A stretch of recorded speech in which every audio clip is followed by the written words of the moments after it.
Selamat malam para pendengar setia di seluruh Indonesia di Dongeng Aki Rukman. Selamat mendengarkan dan tetap merdeka. Assalamualaikum warahmatullahi wabarakatuh. Bismillahirrahmanirrahim. Alhamdulillahil jalali wa syari'il harumi wal halali.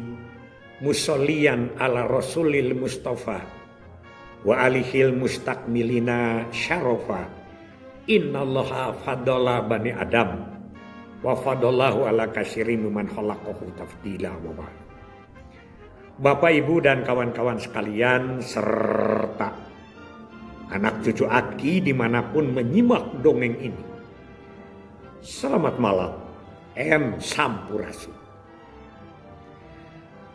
Aki hari ini akan berdiskusi lah atau ngobrol tentang hebohnya para lansia dan juga yang muda tentang kebijakan BKKBN mengenai sekolah lansia. Ada salah satu provinsi yang meresmikan sekolah lansia. Ini mendapat tanggapan dari berbagai kalangan, khususnya dari para lansia. Ada yang lebihnya lagi, lansia yang juken. Lansia yang jual kencana. Menanggapinya macam-macam. Ada yang lansia mau sekolah mau jadi apa, Bung? Sudah aja ibadah, menyiapkan diri untuk nanti menghadapi waktu yang lama. Betul. Yang kedua, komentarnya apa-apaan. Banyak lagi pekerjaan yang lebih penting daripada hanya sekedar untuk apa sekolah lansia. Kayak seperti itulah. Aki terpaksa nelpon ke Ibu Dokter Elsa. Dokter Elsa ketemu dengan Aki di NTT. Kemarin menjadi kepala perwakilan NTT PLT, tapi sekarang diganti oleh Pak Dadi ya ke sana.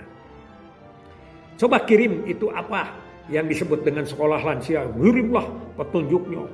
Tapi karena rudet, Aki baca aja selewat begitu. Ternyata itu sebetulnya bukan barang baru. Bukan binatang baru.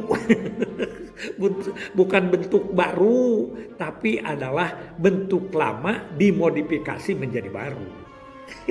Itu sebetulnya pekerjaan kita. Mungkin tidak suksesnya pada saat kita bekerja. Ini adalah salah satu adalah kita yang kurang siap pada saat itu ya. Terutama Aki lah begitu. Nah, sekolah lansia ini adalah yaitu sekolah sepanjang masa untuk para lansia. Kan diperintahkan, carilah ilmu dari mulai keluar dari kandungan sampai masuk liang lahat. Itu kewajiban. Jadi bukan apa-apaan. Ya, di mana tempatnya? Ya intinya mah di BKL, Bina Keluarga Lansia. Begitu. Ini rudet ini pekerjaan kita itu. Dan Aki juga merasa tidak berhasil. Ya, karena apa? Karena 1992 dengan Undang-Undang 10 kita membuat tahapan-tahapan keluarga karena kita pindah. Dari mana? Dari pembangunan KB menjadi pembangunan keluarga. Nah, pembangunan keluarga ini dipertanyakan sama orang. Apa sih KB ini ke pembangunan keluarganya yang kemana? Nah, Aki juga ini ngayap-ngayap. Mulanya kan begitu. Nah, sekolah lansia ini adalah pembinaan sepanjang masa. Oleh siapa? Ya oleh keluarga lah. Bukan oleh yang lain. Oleh keluarga. Karena kita itu membinanya keluarga. Hanya kita kalah. Ketika kita susah mengumpulan keluarganya, kita merubah kebijakan menjadi menggarap lansianya juga. Masih mending kalau bisa jago diterima oleh lansia. Yang kita kerjakan malah di bawah adalah pekerjaan orang lain, yaitu kesehatannya dan lain sebagainya. Sehingga kita ikut-ikutan seperti Posbindu. Ini semakin rumit begitu. Nah, sekarang gimana caranya? Kira-kira seperti itulah. sekolah lansia itu. Untuk apa sekolahnya? Ya untuk perjanjian kita, untuk peraturan yang kita buat. Yaitu apa? Kita itu akan menjadikan lagu. Lagu itu lansia tangguh dengan melaksanakan 7 dimensi.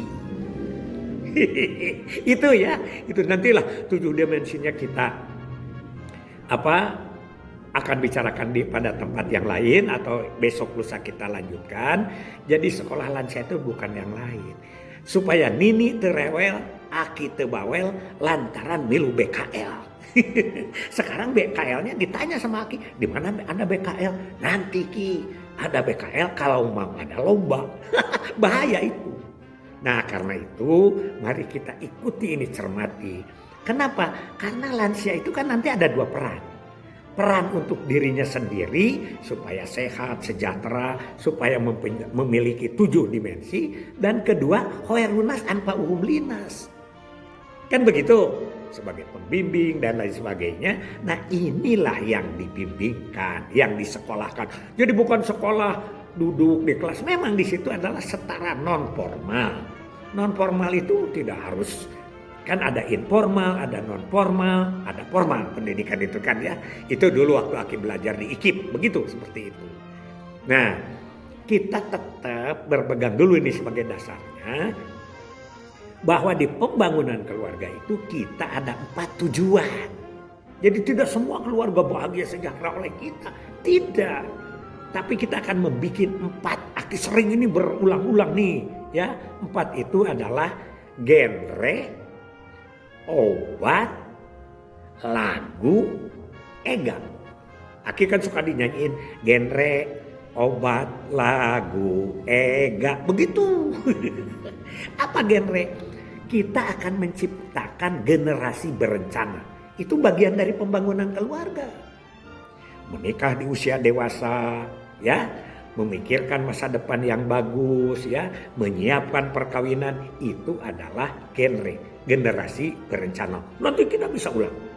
Nanti kita bisa jelaskan lagi. Yang kedua adalah obat, orang tua hebat. Nah, jadi kita akan menciptakan orang tua hebat di masa pasangan usia suburnya. Di masa membina anaknya. Ada 9 langkahnya. Lupa lagi ya. Ya, persiapan menjadi orang tua, memahami peran orang tua, memahami konsep diri orang tua, melibatkan peran ayah, mendorong tumbuh kembang anak, membantu tumbuh kembang anak, menjaga anak dari pengaruh media. Yang ke-8, memelihara kesehatan reproduksi anak. Dan 9 adalah membangun karakter anak sejak dini. Itu harus disekolahkan. Karena kita akan ditanya oleh cucu. Dan di 8 fungsi itu sudah Aki uraikan beberapa kali. Di antaranya adalah bagaimana kalau kita ditanya sama cucu. Itu lansia. Jadi lansia itu harus dibimbing terus. Nah terutama besok nanti Aki ceritakan penyakit-penyakit lansia. Yaitu ada 5 DRS. Gelarnya itu ada 5 DRS, tapi besok itu. Nah, genre, obat, lagu lansia tangguh. Lansia tangguh ini kalau dia memiliki dimensi spiritual, intelektual, yang ketiga fisik, yang keempat emosi, yang kelima profesional, vokasional, yang keenam adalah bermasyarakat, lingkungan, dan yang ketujuh lingkungan, yang keenam adalah bermasyarakat. Ya, di situ itu dibagi. Jadi peranan orang tua. Jadi diantaranya sekolah lansia ini sampai kepada kalau lansia mau ingin ke pengajian, apakah harus ada pendampingan? Harus. Aiga sekolot mah di Siti Tajong itu salah satu sekolah pendampingannya. Banyaklah yang harus kita. Nah jadi kita ceritakan sekarang ini kita beda. Padahal hakikatnya sama. Makanya ini Aki sering ya dengan Pak Made, dengan siapa ngobrol. Bahwa yang baru jangan menganggap kuno kepada yang lama. Dan yang lama jangan menganggap pindah kepada yang baru. Nyambung. Dulunya adalah BKL, pendidikannya kepada keluarga. Sekarang keluarga itu kan dari dulu sudah disebut membimbing sepanjang masa. Makanya kita juga dimintakan dulu jadi PSL oleh Pak Pristi, pembina senior lapangan. Nah ini harus paham program-programnya. Wah ini rada panjang ceritanya. Karena hakikat program itu dari awalnya nggak berubah. Ingat, genre, obat, lagu, dan terakhir ega. Ega itu ekonomi keluarga. Jadi pembangunan keluarga kita itu membantu generasi menjadi generasi yang berencana, membantu orang tua menjadi orang tua yang hebat, membantu lansia yang tangguh, dan membantu ekonomi keluarga. Itu 4 pokok dari pembangunan keluarga yang tertera di Undang-Undang 5229, kelanjutan dari Undang-Undang 10 1992. Itu aja dulu. Hasbunallahu wa ni'mal wakil, ni'mal maula wa ni'man nasir. Wassalamualaikum warahmatullahi wabarakatuh.